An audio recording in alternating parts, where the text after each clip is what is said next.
Jesień zbliża się szybko. Nastają chłody, zmieniają się kolory na drzewach. Jesień to też pora dojrzewania wielu owoców. I nie tylko owoców. Nie możemy zmarnować tego dobra, które nam natura daje. Jeżeli tylko trafi się nam coś, co natura dała nam za darmo, należy to przetworzyć. To cenny dar i dbajmy o niego. Ten materiał nagrywałem ubiegłej jesieni, a uzyskane owocowe dobro było gotowe dopiero wczesną wiosną. Dom moich przyjaciół porasta gęsto taka piękna winorośl. Raczej bez żadnego szlacheckiego rodowodu, ale ślicznie wyglądają te winogrona, są drobne, bardzo aromatyczne, a po pierwszych przymrozkach naprawdę bardzo pyszne. Korzystam z nich już nie pierwszy raz. Tym razem celem jest wino domowe. Tak wyglądają dojrzałe grona. Nazrywam ich takie 30-litrowe wiadro. Następnie umyję, oczyszczę, rozmiażdżę i przygotuję pektoenzym, zgodnie z instrukcją na opakowaniu.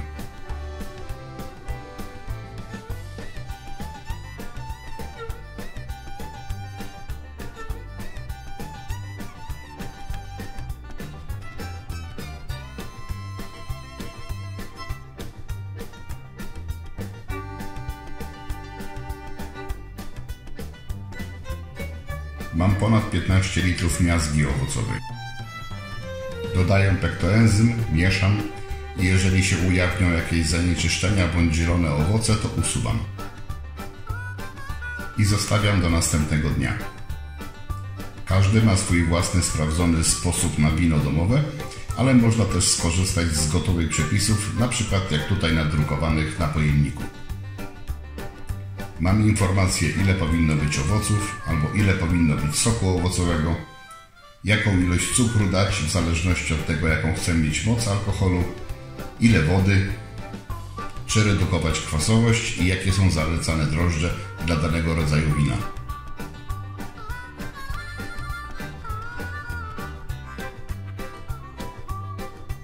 Planuję nieco mocniejsze, półwytrawne wino.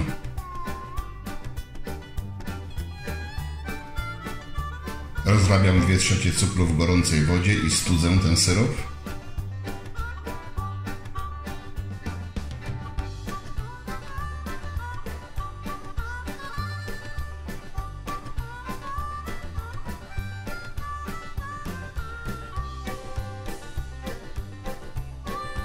Użyję zalecanych drożdży i pożywki do wina.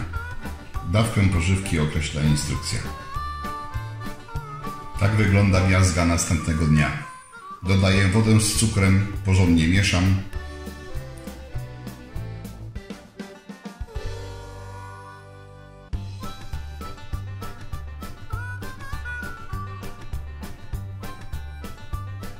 Usuwam zanieczyszczenia.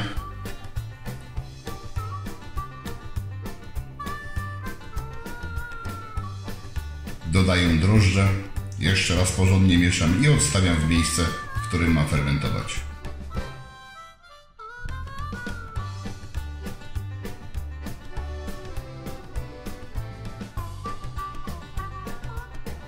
Czas wstępnej fermentacji 7 do 14 dni. W tym czasie nie ma konieczności montowania rurki fermentacyjnej. Trzeba tylko osłonić otwory do pojemnika fermentacyjnego. Za to trzeba często kilka razy dziennie mieszać, ponieważ gazy unoszą owoce do góry i one mogłyby się nadmiernie wysuszyć i zdegradować. Przy kolejnych mieszaniach widać, że fermentacja przyspiesza.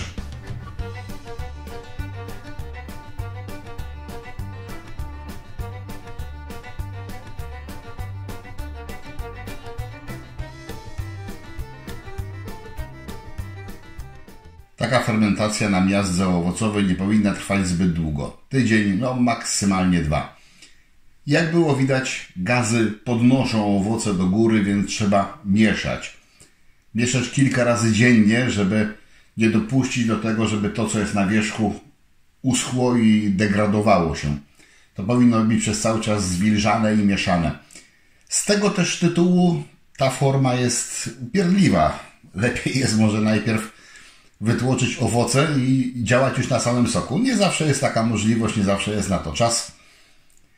Można tak, można tak. Jak to wygląda na tą chwilę?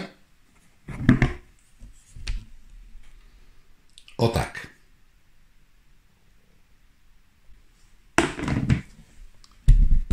Teraz celowo nie mieszałem. Te owoce są u góry i ja zaraz ten balon postawię na podłodze. Nie wiem, czy jest dobrany właściwie. Jakby co, potem przeleję do innego. Na razie zakładam, że ten. Na kranik założę wężyk i z kranika do tego balona będę spuszczał do czasu, aż ten owoc nie osiądzie. To, co się da spuścić, to spuszczę. Oczywiście ryzykuję, że coś tam się może do kranika dostać i go zablokować. No i będę musiał potem ten kranik czyścić, ale ile się da, tyle spuszczę. Resztę prasa, jak widać, solidna, przygotowana, bo chcę to zrobić na raz. Mam też mniejsze prasy, ale to musiałbym to być może robić na 2, na 3 razy. Szkoda mi czasu. Mam też taką, więc działał będę na takiej. Worek oczywiście przygotowany. Wytłoczę do garnka, który tu na dole stoi. Potem jest jeszcze taka możliwość, niektórzy to robią, niektórzy nie, że to, co jest wytłoczone, jeszcze się zalewa wodą przygotowaną, ciepłą, może nie wrzącą i tłoczy potem jeszcze raz. Tylko to wtedy już się wykorzystuje tą wypłuczkę do tego, żeby rozpuścić drugą porcję cukru, którą tu powinienem dodać. Dodałem 2 kg, dodam jeszcze 1,5 kg i rozpuszczę to właśnie w tej wypłuczce, żeby chociaż trochę tej treści winiarskiej zawierała. Dodam, zakorkuję, założę rurkę, no i niech natura działa dalej.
Wypłukałem wydłoki i rozpuściłem w nich resztę cukru.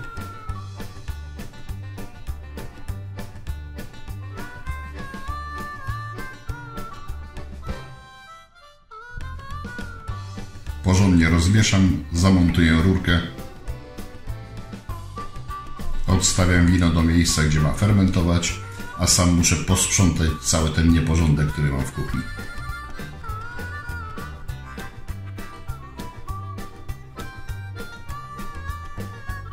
Drożdże od razu ochoczo przystępują do pracy,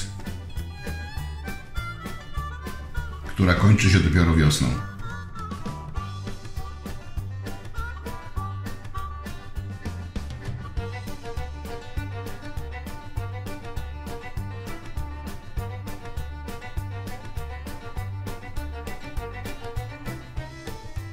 Pięknie pachnie świeżymi winogronami, takimi właśnie jak zrywało się jesienią z krzaka. Zapach jest naprawdę świetny.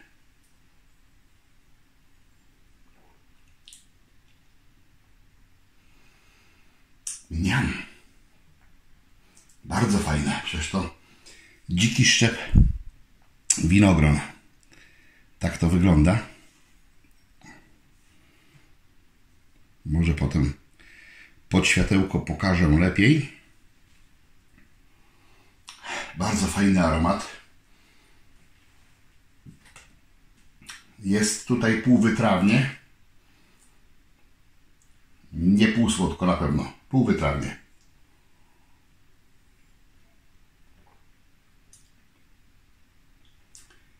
No i na pewno od 2 miesięcy nie pracuję. Nic tu się nie dzieje. Leciutki poziom kwaskowości, można by to było może nawet regulować, ale nie. To jest tak przyjemnie, tak fajnie. Inaczej mogłoby być po prostu za bardzo takie nijakie. To dodaje trochę charakterku. Nie jest tego za dużo. Cukru też nie pozostało za dużo. Bardzo fajne.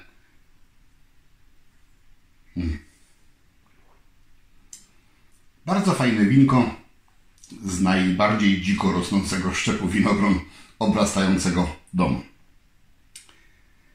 Z doświadczenia już wiem, bo nie pierwszy raz je zbieram, że należy to robić naprawdę późno jesienią. Kiedy już pierwsze chłody przyjdą, to wtedy one są najlepsze. One już może marniej trochę wyglądają, ale mają najwięcej słodyczy w sobie. Przepraszam.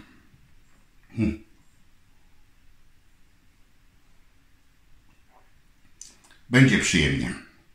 Będzie przyjemnie wieczorami otwierać sobie buteleczkę takiego winka i degustować. To co? To już nie ma co czekać. Muszę przygotować butelki i rozlewam. Naprawdę warto robić wino domowe. Zachęcam serdecznie. Jak się podobało, dajcie łapkę w górę. Szczegóły co i jak, link w opisie do bloga. Tam dokładnie jest wszystkie kroki opisane, jakbym czegoś w filmie nie dopowiedział. Zresztą robienie owocowych win domowych różnego rodzaju to jest nasz narodowy sport i każdy ma własną recepturę i własny pomysł. I dlatego tym bardziej trzeba to robić. Trzeba tradycję zachować. Bo domowe jest lepsze. Na razie.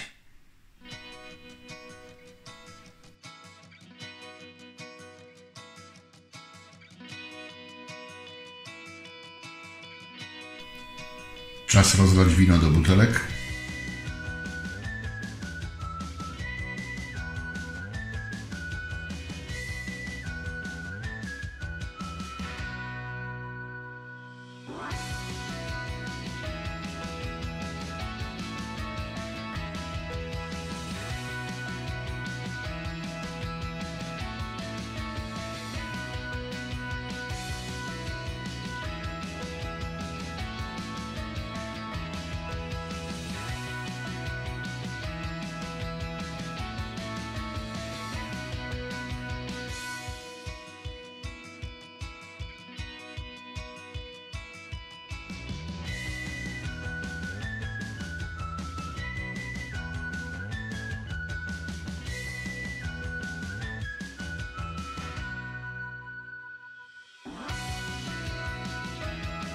Klasycznie zamyka się wino korkami z użyciem korkownicy.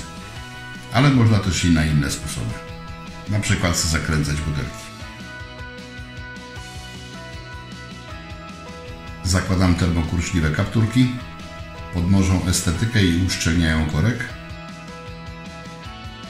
Bardzo łatwo je zacisnąć. Wystarczy kilka sekund w lekko wrzącej wodzie.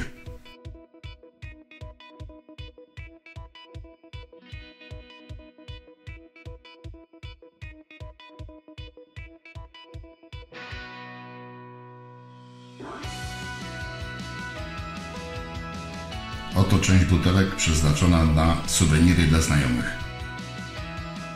Oczywiście z etykietą.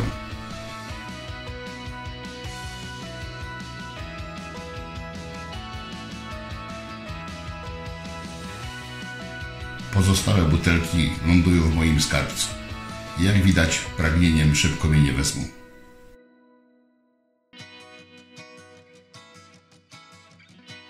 Są tu też inne trunki.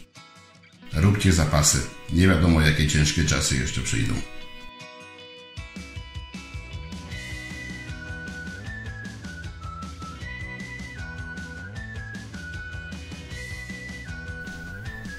Zapraszam, wpadnijcie na zakupy do mojego sklepu. Znajdziecie tutaj takie rzeczy jak wędzarnie i generatory dymu, szynkowary, sprzęt dla winiarzy, sprzęt i surowce dla piwowarów, inne akcesoria do wyrobów domowych oraz unikatowe tematyczne koszulki i literatura dla pasjonatów. Zapraszam!